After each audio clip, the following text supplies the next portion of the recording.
사랑하는 성도 여러분, 어떤 고난을 통과하고 계십니까? 우리는 이번 주일 말씀에서도 욥이 당하는 고난을 보았고, 또 오늘 말씀에서도 고난에 대한 주제가 계속해서 나옵니다. 하나님께서는 우리가 말씀을 경험하고 또 말씀을 실제 삶에서 누릴 수 있도록 이렇게 말씀에 나온 내용들을 경험할 수 있는 상황으로 우리 삶의 환경을 이끌어 가시는 것을 보게 됩니다. 아마도 여러분 오늘 이번 주 여러 가지 고난을 만나게 되실 것입니다. 우리는 이번 주일 말씀에서 고난 당하는 욥에게 잘못 충고하는 친구들에게 욥이 했던 말을 기억할 것입니다. 욥기 13장 4절에 너희는 거짓말을 지어내는 자요 다 쓸모없는 의원이로다, 이렇게 말했습니다. 고난 당하는 것도 힘든데 가까운 친구라고 옆에서 있는 새 친구가 네 죄 때문에 이런 거야 라고 하는 말에 괴로워하는 욥의 반응이었습니다. 오늘 읽은 이 시인도 비슷한 고난을 당하고 있습니다. 69절에 보니까 이렇게 말합니다. 욥하고 비슷하게 이렇게 이야기합니다. 교만한 자들이 거짓을 지어 나를 치려하였사오나 나는 전심으로 주의 법도들을 지키리이다. 시인과 욥은 고난의 상황 가운데 하나님께 호소하고 있습니다. 사실 이 시편 119편은 우리가 잘 아는 대로 가장 긴 장입니다. 히브리어 알파벳이 총 12개 글자로 되어 있는데 우리 가나다라는 24개잖아요. 그죠? 근데 그 히브리 알파벳이 22개인데 그 22개 알렙부터 그 타우까지 22개의 머리 글자를 따서 그 글자로 8절씩 시를 지었습니다. 그러니까 암송하기 좋도록 그렇게 한 거죠. 그래서 22 곱하기 8 하면 176, 이렇게 해서 119편이 구성되어 있습니다. 시인은 말씀을 얼마나 사모하는지 이 각 그 내용마다 말씀에 관한 말을 다른 여러 가지 말들로 표현하여 그렇게 이 시를 적었습니다. 오늘 읽은 65절부터 72절까지 말씀에서도 한 절도 빼지 않고 말씀에 대하여 언급하고 있습니다. 다시 한번 눈으로 보시면서 65절부터 따라와 보시면 65절에도 주의 말씀대로 주의 종을 선대하셨나이다.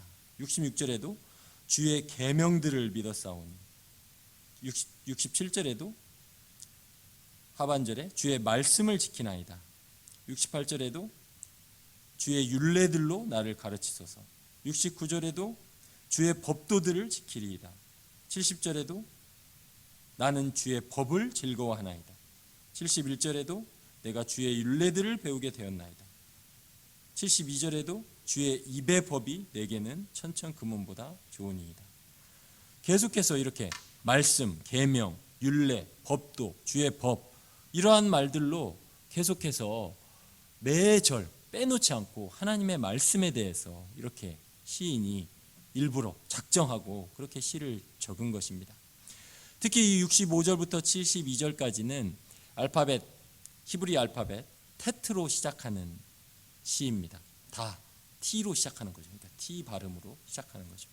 그래서 실제 원문 히브리어를 보면 다 그 T로 시작하는, 테트로 시작하는데, 테트로 시작하는 말 중에 가장 성경에서 많이 쓰이는 단어가 토부입니다. 우리가 잘 아는 대로 선하다, 좋다라는 말이 토부입니다.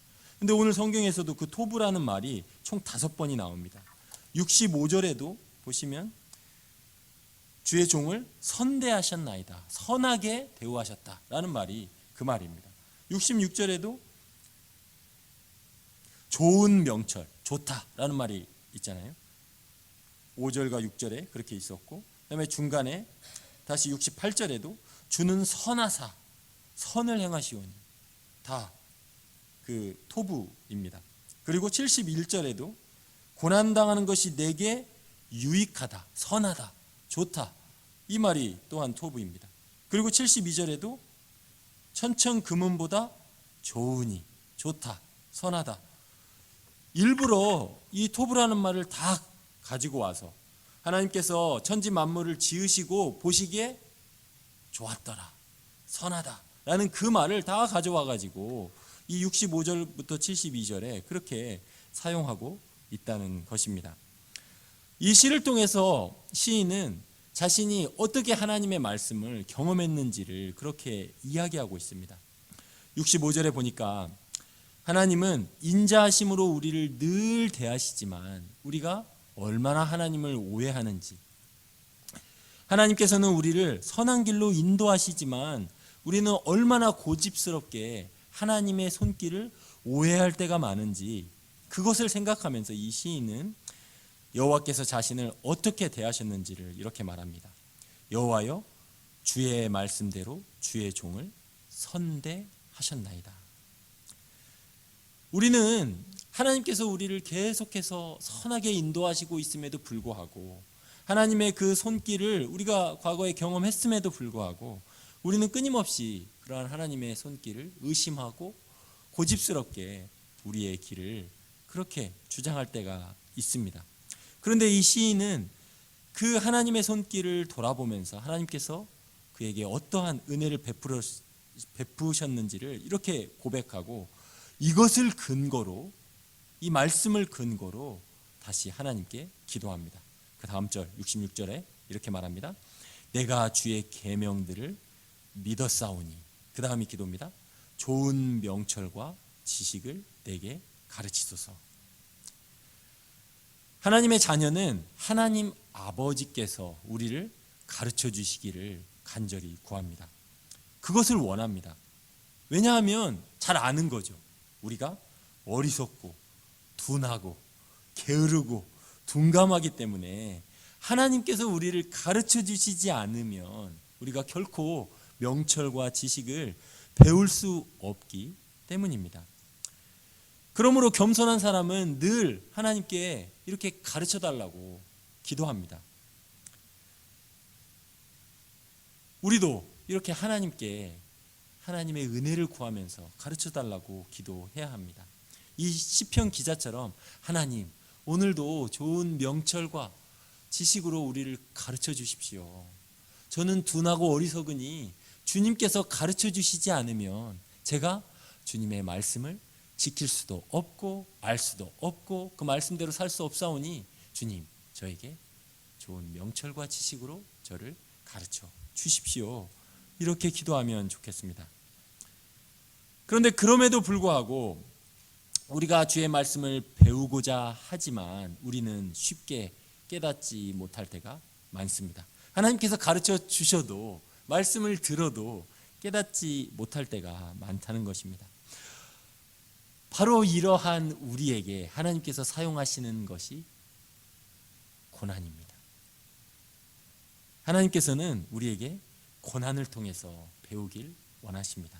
우리는 싫지만 하나님께서 고난을 통해서 우리가 배우기를 원하십니다. 그래서 여러분 고난 겪고 계시잖아요. 그죠? 그래서 시편 기자는 이렇게 고백합니다. 67절에 고난당하기 전에는 내가 그릇 행하였더니 이제는 주의 말씀을 지키나이다. 시인도 고난을 통과하고 나니 이제야 주의 말씀을 지킨다고 말합니다. 고난 당하기 전에 주의 말씀을 지켰으면 좋았을 것인데 우리는 그렇지 않다는 거예요. 전적으로 타락한 우리는 그렇지 않다는 거예요. 우리 아이들 보면 알잖아요. 그렇잖아요. 꼭 뒤어봐야 뜨거운지 알고, 그죠? 아픔을 겪어봐야 아픈 줄 안다는 거죠.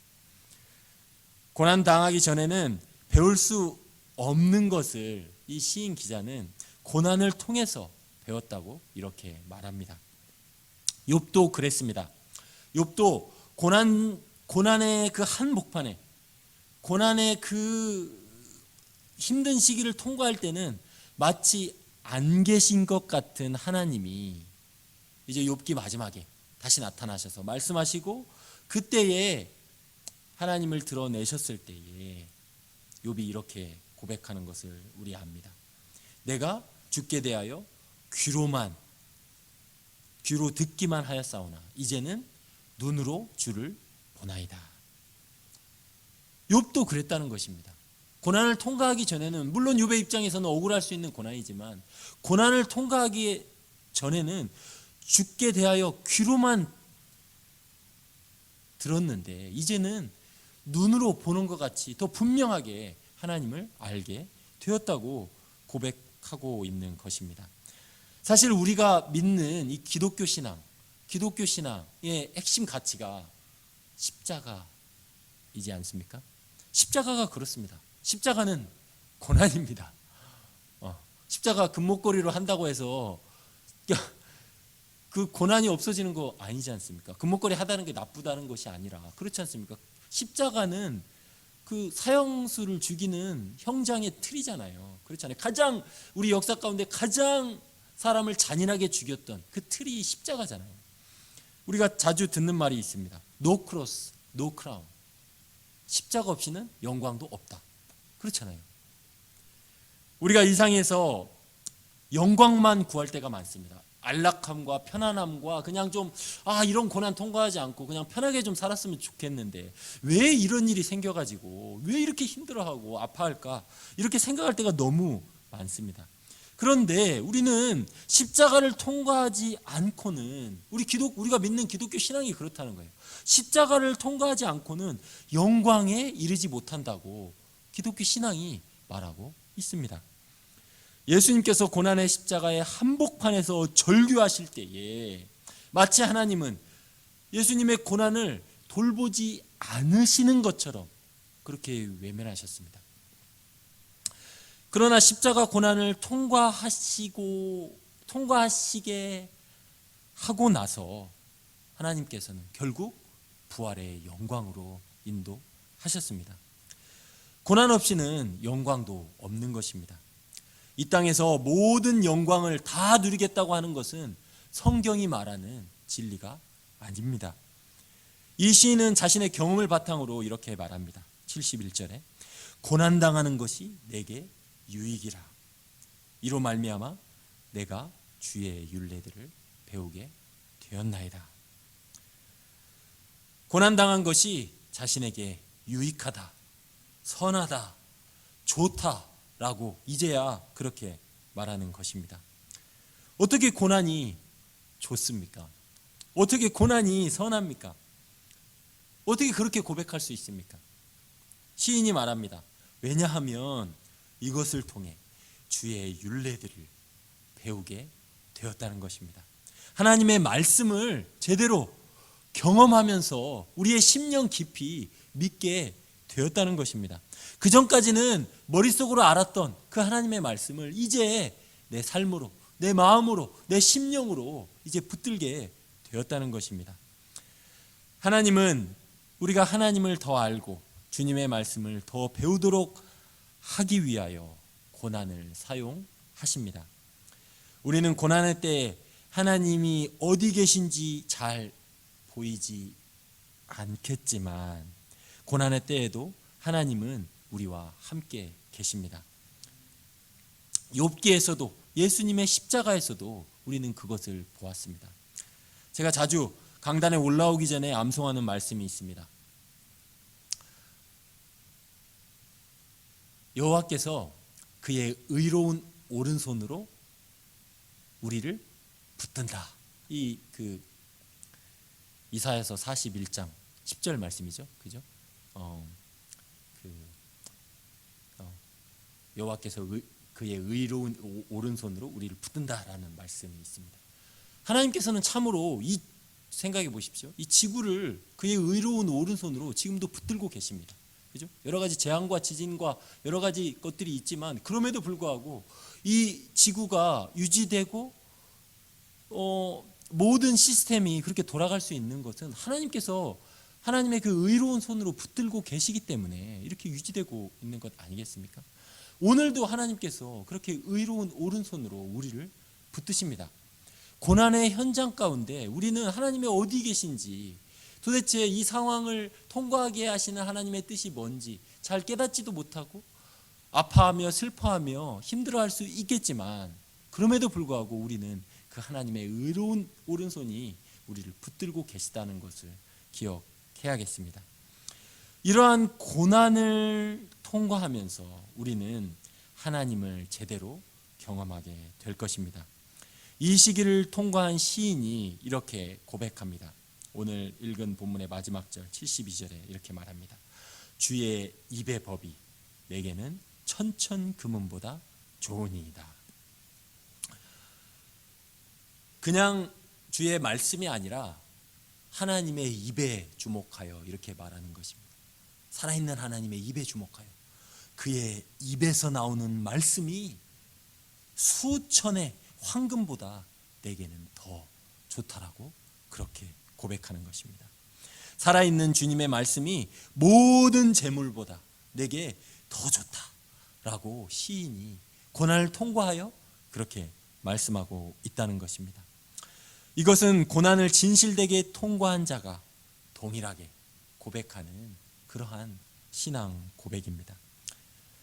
너무나 고통스러운 그러한 고난의 때에 외롭고 쓸쓸하고 아프고 괴롭고 억울하고 무기력한 그런 고통의 때에 오늘 이 말씀을 기억하면서 주님의 말씀이 우리를 붙들고 계시고 이 고난을 통과하고 나서 정말 이 시인의 고백처럼 주의 법이 천천 금은보다 내게는 더 좋으니이다. 그렇게 하나님께서 우리를 이끄실 것을 믿고 믿음으로 오늘도 하나님의 은혜를 구하며 주님 붙들고 이 하루를 살아내시기를 주님의 이름으로 축원합니다. 함께 기도하겠습니다.